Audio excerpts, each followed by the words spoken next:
ರಾಜ್ಯ ಕಾಂಗ್ರೆಸ್ ಪಾಳೆಯದಲ್ಲಿ ಮೂಡಾ ಸಂಚಲನ ಉಂಟು ಮಾಡ್ತಾ ಇದೆ. ಅತ್ತ ಕುತೂಹಲ ಮೂಡಿಸಿದೆ ಡಿಕೆಶಿ ಹಾಗೂ ರಾಹುಲ್ ಗಾಂಧಿ ಭೇಟಿ. ರಾಜ್ಯ ಕಾಂಗ್ರೆಸ್ ಪಾಳೆಯದಲ್ಲಿ ಮೂಡಾ ಸಂಚಲನ ಕುತೂಹಲ ಮೂಡಿಸಿದೆ. ಡಿಕೆ ಶಿವಕುಮಾರ್ ಹಾಗೂ ರಾಹುಲ್ ಗಾಂಧಿ ಅವರ ಭೇಟಿ. ಸಿಎಂ ಬದಲಾವಣೆ ಚರ್ಚೆ ಬೆನ್ನಲ್ಲೇ ಅಚ್ಚರಿಯ ಬೆಳವಣಿಗೆ ನಡೀತಾ ಇದೆ. ಡಿಕೆ ಶಿವಕುಮಾರ್ ಹಾಗೂ ರಾಹುಲ್ ಗಾಂಧಿ ಅವರ ಭೇಟಿ ನಿಜಕ್ಕೂ ಆಶ್ಚರ್ಯ ಹಾಗೂ ಕುತೂಹಲಕ್ಕೆ ಕಾರಣ ಆಗ್ತಾ ಇದೆ. ಸದ್ಯ ಅಮೆರಿಕ ಪ್ರವಾಸದಲ್ಲಿದ್ದಾರೆ ಡಿಕೆ ಶಿವಕುಮಾರ್ ಕುಟುಂಬ. ವಾಷಿಂಗ್ಟನ್ನಲ್ಲಿ ರಾಹುಲ್ ಗಾಂಧಿ ಹಾಗೂ ಡಿಕೆ ಶಿವಕುಮಾರ್ ಅವರು ಭೇಟಿಯಾಗಿದ್ದಾರೆ. ಡಿಸಿಎಂ ಡಿಕೆ ಶಿವಕುಮಾರ್ ಜೊತೆ ಪತ್ನಿ ಉಷಾ ಅವರು ಕೂಡ ಉಪಸ್ಥಿತಿ ಇದ್ರು.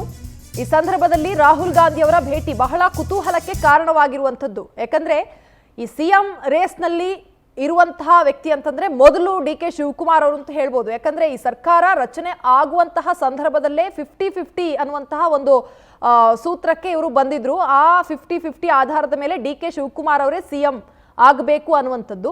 ಈಗ ಮೂಡಾ ಹಗರಣದಲ್ಲಿ ಸಿಎಂ ಸಿದ್ದರಾಮಯ್ಯನವರು ಸಿಲುಕಿ ಒದ್ದಾಡ್ತಾ ಇರುವಂತಹ ವಿಚಾರಕ್ಕೆ ಸಂಬಂಧಪಟ್ಟಂತೆ ಆಗ್ತಾ ಇರುವಂತಹ ಬೆಳವಣಿಗೆಗಳು ಒಂದು ಕಡೆ ಆದ್ರೆ, ಸಿಎಂ ರೇಸ್ನಲ್ಲಿ ಸಾಕಷ್ಟು ಹಿರಿಯ ಕಾಂಗ್ರೆಸ್ ನಾಯಕರಿದ್ದಾರೆ.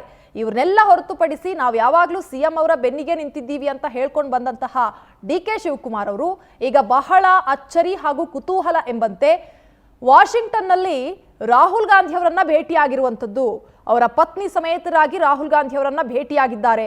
ಅಮೆರಿಕಾದಲ್ಲಿ ಹೋಗಿ ಅವರನ್ನ ಭೇಟಿ ಆಗುವಂಥದ್ದು ಏನಿತ್ತು ಅನ್ನುವಂಥದ್ದು ನಿಜಕ್ಕೂ ಈಗ ಬಹಳ ಚರ್ಚೆಗೆ ಕಾರಣ ಆಗ್ತಾ ಇದೆ. ರಾಜ್ಯ ರಾಜಕೀಯದಲ್ಲಿ ನಡೀತಾ ಇರುವಂತಹ ಬೆಳವಣಿಗೆಗಳು, ಸಿಎಂ ಬದಲಾವಣೆ ಚರ್ಚೆ, ಈ ಎಲ್ಲ ಬೆಳವಣಿಗೆಗಳ ಮಧ್ಯೆ ಡಿಕೆ ಶಿವಕುಮಾರ್ ಹಾಗೂ ರಾಹುಲ್ ಗಾಂಧಿ ಅವರ ಭೇಟಿ ನಿಜಕ್ಕೂ ಬಹಳ ಕುತೂಹಲ ಉಂಟು ಮಾಡ್ತಾ ಇದೆ. ಹೆಚ್ಚಿನ ಡೀಟೇಲ್ಸ್ ಅನ್ನು ನೀಡ್ತಾರೆ ನಮ್ಮ ಪ್ರತಿನಿಧಿ ಆನಂದ್ ಸಂಪರ್ಕದಲ್ಲಿದ್ದಾರೆ. ಆನಂದ್, ನಿಜಕ್ಕೂ ಡಿಕೆ ಶಿವಕುಮಾರ್ ಹಾಗೂ ರಾಹುಲ್ ಗಾಂಧಿ ಅವರ ಭೇಟಿ ನಿಜಕ್ಕೂ ಬಹಳ ಕುತೂಹಲಕ್ಕೆ ಕಾರಣ ಆಗ್ತಾ ಇರುವಂಥದ್ದು ಸಿಎಂ ಚರ್ಚೆ ಬೆನ್ನಲ್ಲೇ. ಇವರ ಇಬ್ಬರ ಭೇಟಿಯ ಉದ್ದೇಶ ಜೊತೆಗೆ ಆಗ್ತಾ ಇರುವಂತಹ ಬೆಳವಣಿಗೆಗಳ ಬಗ್ಗೆ ಮಾಹಿತಿ ಕೊಡೋದಾದ್ರೆ? ರಜನಿ, ಪ್ರಮುಖವಾಗಿ ಸಿಎಂ ಅವರು ಮುಡಾ ಕೇಸ್ನಲ್ಲಿ ಸಿಕ್ಕಾಕೊಂಡ ಮೇಲೆ ರಾಜ್ಯ ಕಾಂಗ್ರೆಸ್ ನಲ್ಲಿ ಬಹಳಷ್ಟೊಂದು ಬೆಳವಣಿಗೆಗಳು ನಡೀತಾ ಇರ್ತಕ್ಕಂಥದ್ದು. ಅದರಲ್ಲೂ ಕೂಡ ಸಿಎಂ ಕುರ್ಚಿಗೆ ಹಲವಾರು ಸಚಿವರು ಟವಲ್ ಹಾಕಿ ಬಹಳಷ್ಟೊಂದು ಲಾಬಿಗಳನ್ನ ಮಾಡ್ತಾ ಇದ್ದಾರೆ, ಬಹಿರಂಗ ಹೇಳಿಕೆಗಳನ್ನ ಕೊಡ್ತಾ ಇದ್ದಾರೆ. ಇನ್ನು ಕೆಲವರು ಹೈಕಮಾಂಡ್ ನಾಯಕರನ್ನ ಭೇಟಿ ಮಾಡಿ ಅವರ ಒಂದು ಬೆಂಬಲವನ್ನ ಪಡೆದುಕೊಳ್ಳೋದಕ್ಕೂ ಕೂಡ ತೆರೆಮರೆ ಪ್ರಯತ್ನಗಳನ್ನ ನಡೆಸ್ತಾ ಇದ್ದಾರೆ. ಈ ಸಂದರ್ಭದಲ್ಲಿ ಡಿಕೆ ಶಿವಕುಮಾರ್ ಅವರು ಅಮೆರಿಕ ಪ್ರವಾಸಕ್ಕೆ ಹೋಗಿರ್ತಕ್ಕಂಥದ್ದು ತೀವ್ರ ಕುತೂಹಲಕ್ಕೆ ಕಾರಣ ಆಗಿರ್ತಕ್ಕಂಥದ್ದು. ಅವರು ಖಾಸಗಿ ಒಂದು ವಿಚಾರದ ಮೇಲೆ ಅಮೆರಿಕಕ್ಕೆ ಹೋಗಿದ್ದೇನೆ ಅಂತ ಅವರು ಸ್ಪಷ್ಟನೆ ಕೊಟ್ಟಿದ್ದಾರೆ. ಈ ಕಡೆ ರಾಹುಲ್ ಗಾಂಧಿ ಅವರು ಕೂಡ 3 ದಿನಗಳ ಕಾಲ ಅಮೆರಿಕ ಪ್ರವಾಸದಲ್ಲಿ ಇರ್ತಕ್ಕಂಥದ್ದು. ಇವತ್ತು ಅವರಿಬ್ರು ಭೇಟಿಯಾಗಿ ಒಂದಷ್ಟು ಮಾತುಕತೆಯನ್ನ ನಡೆಸಿರ್ತಕ್ಕಂಥದ್ದು ರಾಜ್ಯ ಕಾಂಗ್ರೆಸ್ ನಲ್ಲಿ ಸಂಚಲನವನ್ನ ಉಂಟು ಮಾಡಿದೆ. ಮೊದಲಿಂದಲೂ ಕೂಡ ಡಿಕೆ ಶಿವಕುಮಾರ್ ಅವರು ಸಿಎಂ ಕುರ್ಚಿಗಾಗಿ ತೀವ್ರವಾದಂತಹ ಒಂದು ಪೈಪೋಟಿಯನ್ನ ನಡೆಸಿದ್ರು. ಸಿಎಂ ಸಿದ್ದರಾಮಯ್ಯನವರನ್ನ ಪ್ರಮಾಣ ವಚನಕ್ಕೆ ಅವರ ಹೆಸರನ್ನ ಘೋಷಣೆ ಮಾಡಿದಂತ ಸಂದರ್ಭದಲ್ಲೂ ಕೂಡ ಡಿಕೆ ಶಿವಕುಮಾರ್ ಅವರು ಬಹಿರಂಗವಾಗಿ ಅಸಮಾಧಾನವನ್ನ ಹೊರಹಾಕಿದ್ರು. ಮತ್ತೆ ಅವರ ನಡುವೆ ಒಂದು ಒಪ್ಪಂದ ಆಗಿದೆ. 2.5 ವರ್ಷ ನಂತರ ಡಿಕೆ ಶಿವಕುಮಾರ್ ಅವರು ಸಿಎಂ ಆಗ್ತಾರೆ ಅನ್ನೋ ರೀತಿಯಲ್ಲಿ ಒಪ್ಪಂದ ಆಗಿದೆ ಅನ್ನೋ ಒಂದು ವಿಚಾರಗಳು ಕೂಡ ಇತ್ತು.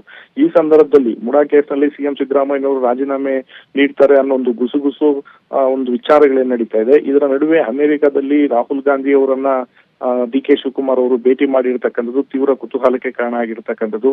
ಎಲ್ಲರನ್ನೂ ಕೂಡ ಒಂದು ಸೈಡ್ ಹೊಡೆದು ಡಿಕೆ ಶಿವಕುಮಾರ್ ಅವರು ಮುಂಚೂಣಿಯಲ್ಲಿದ್ದಾರೆ. ಸಿಎಂ ಕುರ್ಚಿಗಾಗಿ ಬಹಳಷ್ಟು ಒಂದು ಲಾಬಿಗಳನ್ನು ಕೂಡ ನಡೆಸ್ತಾ ಇದ್ದಾರೆ. ಜೊತೆಗೆ ರಾಜ್ಯ ಒಂದು ರಾಜಕಾರಣಕ್ಕೆ ಸಂಬಂಧಪಟ್ಟನು ಕೂಡ ಕೆಲವೊಂದು ವಿಚಾರಗಳನ್ನ ರಾಹುಲ್ ಗಾಂಧಿ ಜೊತೆ ಹಂಚಿಕೊಂಡಿರ್ತಕ್ಕಂಥ ಸಾಧ್ಯತೆ ಇದೆ. ಒಂದ್ ವೇಳೆ ಸಿಎಂ ಬದಲಾವಣೆ ಮಾಡಿದ್ದೇ ಆದಲ್ಲಿ ತಮ್ಮನ್ನ ಪರಿಗಣಿಸಬೇಕು ಅನ್ನೋ ನಿಟ್ಟಿನಲ್ಲೂ ಕೂಡ ಡಿಕೆ ಶಿವಕುಮಾರ್ ಅವರು ಬಹಳಷ್ಟು ಒಂದು ಸರ್ಕಸನ್ನ ನಡೆಸಿದ್ರು. ಹಿಂದೆ ಮಲ್ಲಿಕಾರ್ಜುನ್ ಖರ್ಗೆ ಅವರನ್ನ ಕೂಡ ಭೇಟಿ ಮಾಡಿ ಈ ಒಂದು ವಿಚಾರಗಳ ಬಗ್ಗೆ ಗಂಭೀರವಾದಂತ ಮಾತುಗಳನ್ನ ನಡೆಸಿದ್ರು. ಈಗ ಅಮೆರಿಕದಲ್ಲಿ ರಾಹುಲ್ ಗಾಂಧಿ ಅವರನ್ನ ಭೇಟಿ ಮಾಡಿ ಒಂದಷ್ಟು ಮಾತುಕತೆ ನಡೆಸಿರೋದನ್ನ ನೋಡ್ತಾ ಇದ್ರೆ, ಮುಂಬರ್ತಕ್ಕಂಥ ದಿನಗಳಲ್ಲಿ ಅಂದ್ರೆ ಕೆಲವೇ ದಿನಗಳಲ್ಲಿ ರಾಜ್ಯ ರಾಜಕಾರಣದಲ್ಲಿ ಒಂದು ಮತ್ತೊಬ್ಬ ಸಿಎಂ ಅನ್ನ ನೋಡ್ಬೇಕಾದಂತ ಒಂದು ಸನ್ನಿವೇಶ ನಿರ್ಮಾಣ ಆಗುತ್ತಾ ಅನ್ನೊಂದು ಪ್ರಶ್ನೆನೂ ಕೂಡ ಇದ್ದಿರ್ತಕ್ಕಂಥದ್ದು. ಸದ್ಯ ಅಮೆರಿಕದ ಪ್ರವಾಸದಲ್ಲಿ ಇರ್ತಕ್ಕಂಥ ಡಿಕೆ ಶಿವಕುಮಾರ್ ಮತ್ತು ರಾಹುಲ್ ಗಾಂಧಿ ಅವರು ಯಾವ ರೀತಿಯ ಒಂದು ಚರ್ಚೆಗಳನ್ನ ಮಾಡಿರಬಹುದು, ಮತ್ತೆ ಮುಡಾ ಕೇಸಲ್ಲಿ ಸಿಎಂ ಅವರಿಗೆ ಹಿನ್ನಡೆ ಆದ್ರೆ ಯಾವ ರೀತಿ ಬೆಳವಣಿಗೆ ಆಗಬಹುದು ಅನ್ನೋದು ನಿಟ್ಟಿನಲ್ಲೂ ಕೂಡ ಒಂದಷ್ಟು ಚರ್ಚೆಗಳನ್ನ ಮಾಡಿದ್ದಾರೆ ಅಂತ ಹೇಳಲಾಗ್ತಾ ಇದೆ. ರಜನಿ, ಥ್ಯಾಂಕ್ ಯು ಆನಂದ್ ಮಾಹಿತಿಗೆ.